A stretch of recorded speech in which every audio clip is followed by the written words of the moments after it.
Hello, मी doctor Priyal Chandurkar. Priyal my fight with cancer. मी माझ्या कॅन्सर जर्नीमध्ये कुठले कुठले मानसिक आणि भावनिक आघात माझ्यावर झाले ते सगळ्यांसोबत शेअर करते आहे.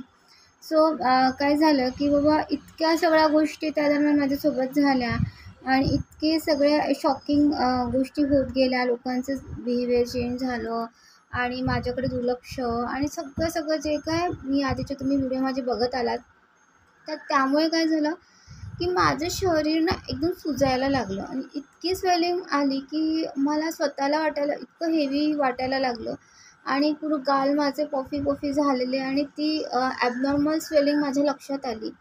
तर I called doctor Ravikiran Phalke sir आणि त्यांना मी सांगितलं की दादा मला खूप जास्त स्वेलिंग आली आणि चेहरा पण खूप सुजला आहे माझा.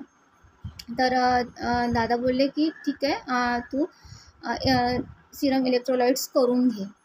So I called the pathologist तिथे आहेत दर्यापूरला, चेतन गावंडे, आणि त्यांना मी सांगितलं की चेतन, तिथल्या लॅबमधला जो मुलगा आहे रोशन, त्याला पाठवून द्या घरी सॅम्पल कलेक्ट करायला, माझं सिरम इलेक्ट्रोलाइट्स करायचं आहे. आणि मी म्हटलं ठीक आहे, आता हा मुलगा येणार माझं सॅम्पल कलेक्ट करायला. तर मी दिवसभर वाट बघत बसली की हा येईल आणि तो आलाच नाही. तर म्हटलं अरे आज ह्याला फोन केला, हा का बरं आला नाही. तर मी पण मग त्यात म्हणजे थोडं हे केलं की ठीक आहे, म्हटलं उद्या फोन करते परत. तर मी दुसऱ्या दिवशी तिथे लॅबमध्ये फोन केला. तर तो म्हटलं की मॅम मी आलो होतो काल, तर मला सर रस्त्यातच भेटले आणि सर म्हटले की ठीक आहे, काही जाऊ नको घरी, मी बघतो, मी घेऊन येईल म्हणून सॅम्पल घरी लॅबमध्ये. तर मला ह्या व्यक्तीने हे काहीच घरी सांगितलं नाही की मी लॅबवाल्याला परस्पर पाठवून दिलं किंवा मग कशासाठी सॅम्पल घ्यायचा आहे काय, ह्याने मला काहीच सांगितलं नाही आणि मी दिवसभर लॅबवाल्याची वाट बघत बसले. तर म्हणजे मला इतकं त्यावेळेस मनस्ताप झाला की अरे तू सांग ना, तू पहिली गोष्ट तर हे होती की तू लॅबवाल्याला परत पाठवायची काही गरजच नव्हती. त्याने सॅम्पल घेऊन मला हे करायचं होतं की बाबा सिरम इलेक्ट्रोलाइट्स करायचे होते आणि मग ते परस्पर पाठवून तर दिलं, पण मला घरी आल्यावर हे सुद्धा सांगितलं नाही की मला रोशन भेटला होता आणि मी त्याला परत पाठवलं, मी तुझं सॅम्पल घेतो किंवा काय, काहीच घेणं देणं नाही. म्हणजे मी माझी स्वतःची काळजी घेते आहे, मी माझं स्वतःचं करते आहे, तर त्यातही प्रॉब्लेम. जो मग असं झालं की मला माझं हे पण करायचं होतं, कोविड टेस्ट पण करायची होती परत, कारण 15 दिवस झालेलेच होते. तर दुसऱ्या दिवशी मी स्वतः जे दर्यापूरचं पंजाबराव कॉलनीमधून जे दर्यापूरचं सिव्हिल हॉस्पिटल आहे तिथे एकटे गेले पायी. कोविड पेशंट, पहिलं एक ऑपरेशन झालेलं आहे, कॅन्सरचा आजार डायग्नोसिस झालेला आहे. अशा परिस्थितीत मी त्याला क्लिनिकला जाताना म्हटलं मी आज करून घेऊ का कोविड टेस्ट, 15 दिवस झाले आहेत.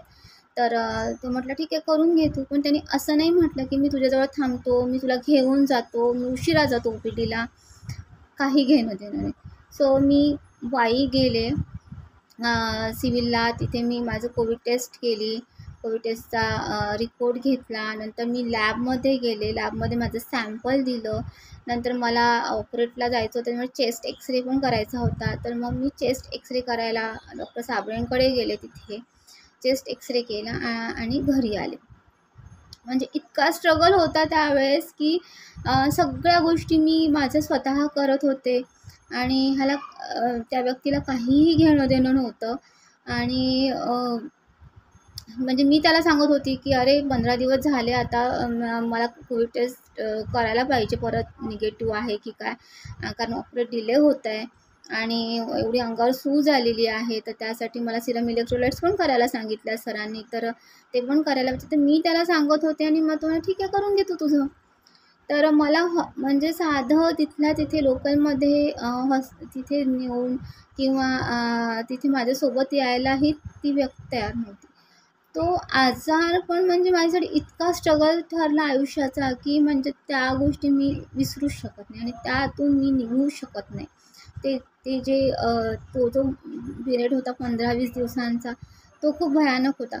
पुढचा पिरियड जो होता तो माझा आजारपणाचा, तो मला म्हणजे शारीरिक वेदना देणारा होता. रेडिएशन्स आणि ऑपरेशन पण हा जो होता पिरियड हा खूप जास्त मानसिक भावनिक मला त्यावेळेस चटके बसलेत आणि ते अनएक्सपेक्टेड होते, म्हणजे शॉकिंग होते. कारण नॉर्मल पर्सन असं बिहेवियर करूच शकत नाही आणि आपण असं नॉर्मली म्हणजे कुठल्याच अँगलनी असं आयुष्यात विचारही करू शकत नाही की कुणी असं वागू शकतं. म्हणजे शेजाऱ्याला काही आवाज आला तर आपण पटकन धावत जातो आणि हेल्प, म्हणजे असं नॉर्मल ह्युमन बीइंगची ही टेंडन्सी आहे. आणि त्याला काही तुम्हाला संस्कार वगैरे ह्या गोष्टी त्यामध्ये मॅटर करत नाही. तर ह्या सगळ्या सिच्युएशन मधून मी तेव्हा जात होते आणि मला तेव्हा किती म्हणजे धक्का बसला असेल की ह्यानी आदल्या दिवशी तो लॅबवाला भेटला मधात याला येतानाच क्लिनिकमधून, तर ह्याने त्याला परत पाठवून दिलं. बरं दिलं तर दिलं, घरी आल्यावर मला सांगितलंसुद्धा नाही की मी लॅबवाल्याला का परत पाठवलं किंवा काहीच कन्व्हर्सेशन नाही, काहीच घेणं देणं नाही. आणि मी बिचारी वाट बघत बसली, हा का नाही आला, हा का नाही आला. तर अशा शॉकिंग गोष्टी माझ्या त्या कॅन्सर जर्नीमध्ये होत गेल्या. आणि सगळ्यांचं म्हणजे देवाच्या पुढे कोणाचीच काही चालत नाही. ह्याही परिस्थितीतून मी बाहेर पडत गेले आणि पडती आहे, सगळ्या गोष्टीतून सावरती आहे. फक्त आज गजानन महाराजांची पालखी गेली आहे आमच्या गावातून, शेगाववरून पंढरपूरकडे तिचं प्रस्थान झालं आहे. आणि मी तर देवाला एकच मागते नेहमी की फक्त मला माझ्या मुलीला वाढताना बघायचं आहे. त्यामुळे मला निरोगी आयुष्य दे देवा, मला फक्त निरोगी आयुष्य हवं आहे. तर इतके सगळे चटके भाजलेली स्त्री किती खंबीर झाली असेल तुम्ही विचार करू शकता. कारण हा स्ट्रगल खूप सोपा नव्हता माझ्यासाठी. हा आजारपणापेक्षाही खूप भयानक स्ट्रगल होता त्या दरम्यान. तर ह्या सगळ्या जर्नीतून मी बाहेर पडले आणि माझी ट्रीटमेंट मी कंप्लीट केली. Thank you so much.